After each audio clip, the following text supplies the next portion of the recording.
Good afternoon everyone, I'm OhSyikYen, which is the leaders of group number 2. Today, our group are going to present the International Labour Organization on apparel industry. My members are Leon, Zheng Song and also Guo San. Next, I will pass it to Guo San to continue her presentations on background of ILO. Hi, I'm Guo San. Now I will introduce the background of ILO. The International Labour Organization was founded in 1919 by Part 12 of the Treaty of Warsaw ending World War I. It develops the labor and social movements of the 19th century, which result in widespread demand for social justice and higher living standard for the working people. In 1946, the ILO became the first specialized agency associated with the United Nations. Moreover, the ILO has three main tasks, the first of which is the adoption of international labor standards, implemented by member states. Also, it calls conventions and recommendations, which includes guidelines on child labor, hours of work. More importantly, they cover questions of human rights, for example, freedom of association. The second major task is about technical cooperation to assist developing nations. The third task is aimed to bolster standard settings and technical cooperation, which is due to the ILO being a major source of publications and documentation on labor and social matters.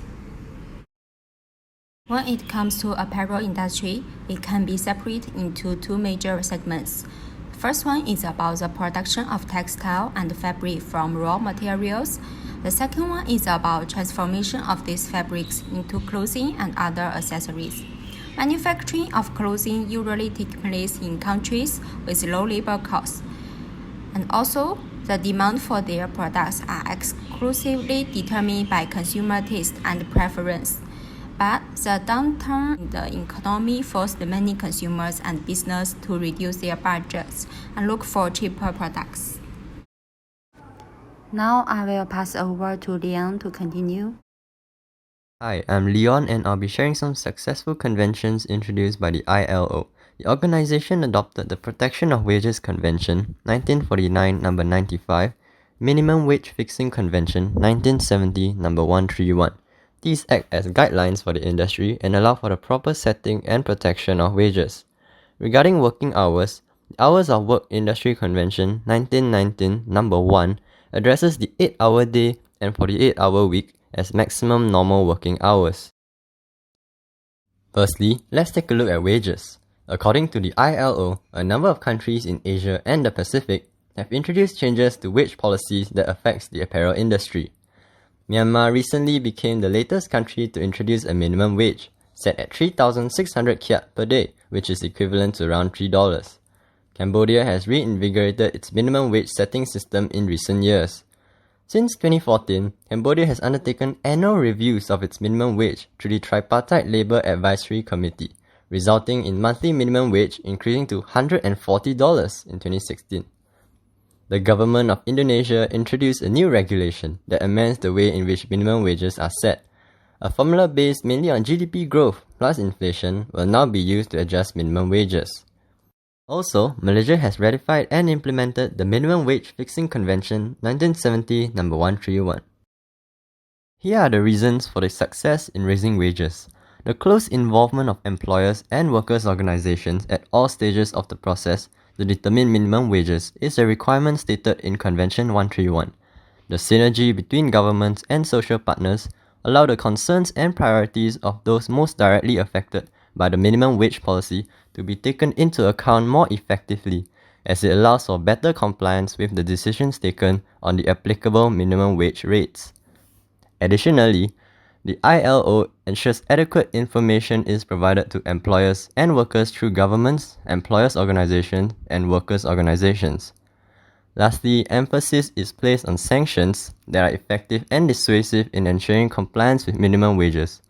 The sanctions established by national legislation are an important element in the efforts made to convince employers to comply with the current minimum wage rates and thereby maintain the conditions for fair competition between them.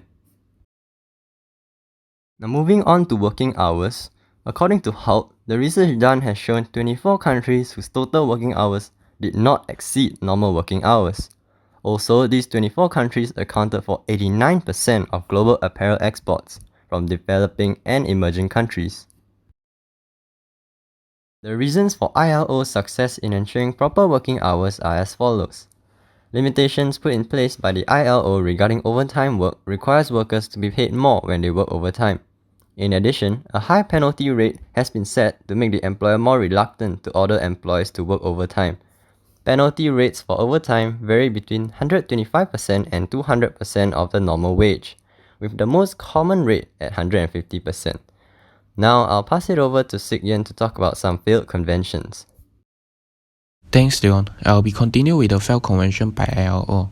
Firstly, under working condition, the ILO adopted the Working Environment Convention 1977 number 148.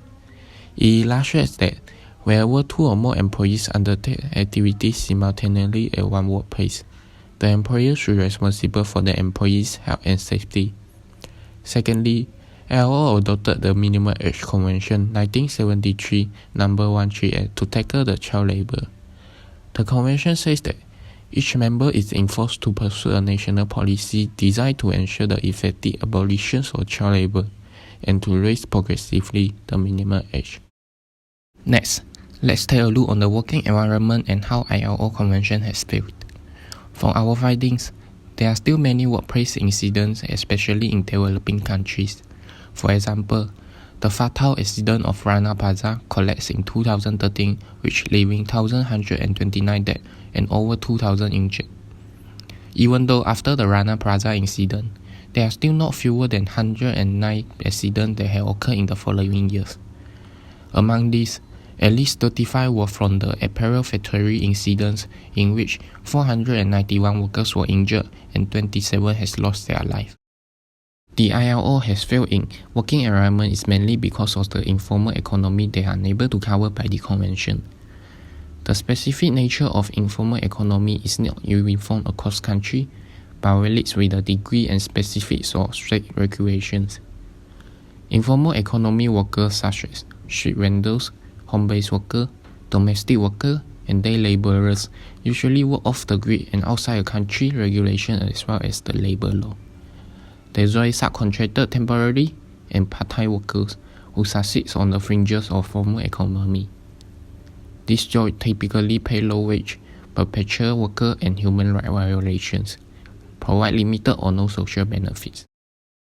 On the other hand, the Minimum Age Convention has failed to limit the children that not fulfilling age requirements from working. ILO 2019 reported the policy has become ineffective, as well as the rate of reduction of child labor has lowered by 2/3 in the most recent 4-year period. Moreover, the latest global estimate indicates that 152 million children are still in the child labor globally, which accounting for almost 1 in 10 of all children worldwide.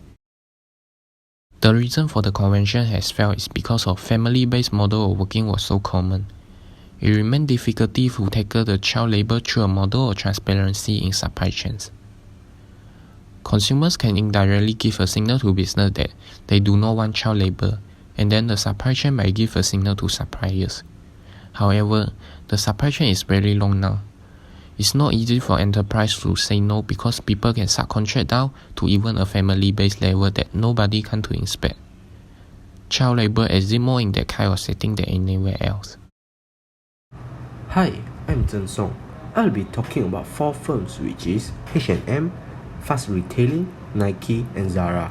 This is to show the impact of the ILO on the apparel industry. Firstly, I'll be talking about H&M. H&M has a partnership with the International Labour Organization to jointly work on relation and wage to improve the training and skill development in the supply chain. The Code of Conduct is the main tool to help H&M suppliers improve working conditions and environmental practice. H&M suppliers pay the amount that is higher than the minimum wage for workers in their supply chain to cover their needs. Because living wage is a very critical point where H&M desire to make progress over the years. Another good example will be Fast Retailing, the parent organization of Uniqlo. Fast Retailing address improvement of transparency in the supply chain and strictly prohibits partner factory from submitting falsified documents. To prevent excessive working hours, they introduced a clear policy along with the collaboration of cross-department to address the working hour issue.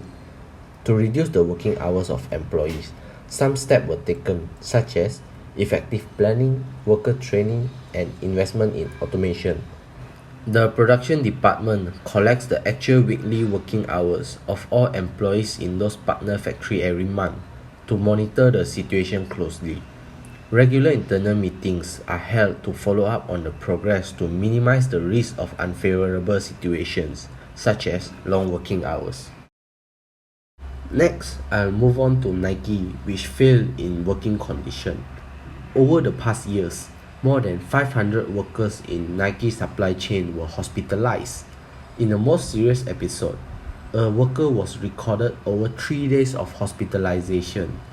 Furthermore, excessive heat was also an issue in their factory, with a temperature of 37 degrees Celsius, because of the factory are not equipped with fan or air conditioning. If workers are fainting, it should be a clear indication that Nike should take action to deal with it and to create a comfortable environment for workers. Last but not least, Zara also failed to oversee their business operation, which involved child labor. Zara faced 2 accusations regarding the employment of child labor and exploitation of workers. 52 workers in the production line have been working under unsanitary conditions. Those exploited workers were given a poor salary that is below the requirement of Brazil legal minimum wage. A 14-year-old female was found involved in the slavery of workers. The female and her peer labored for more than 16 hours a day in the unsanitary and hazardous working environment and were not allowed to leave the windowless factories. In conclusion, Zara failed to monitor their factory operation as 15 laborers were employed illegally by a subcontractor without their knowledge. Thank you. Now I'll pass my mic to Guoshan to continue with recommendation. Our first recommendation for ILO is about child labor. There are more than 150 million children are still working under the minimum age or in bad working conditions. Therefore, ILO would need to keep updated with the information provided by external organizations. In doing so, the ILO should actively collaborate with the research community, international development actors, as well as local governments to deal with the issue about child labor. We believe the solution is to increase the transparency in the supply chain is needed, so the company need to know where they outsource. Traditional forms of supplier monitoring, particularly third-party factory audits, has been shown to be insufficient in improving working conditions. Audits should not be abandoned, but changes are needed. For example, more attention could be placed on direct feedback from workers as facilitated by companies such as Labor Voices. Now I will pass over to OhSyikYen to continue. Thanks, Guo-san. In conclusion, ILO as an agency of the United Nations has made significant impacts on the apparel industry regarding labor rights. Nevertheless, there is still room for improvement as shown by the failure we have identified in regards working environment and also child labor. We believe our recommendations will help ILO to achieve their goals in these areas. The following page will be our reference. That's all for our presentation. Thank you.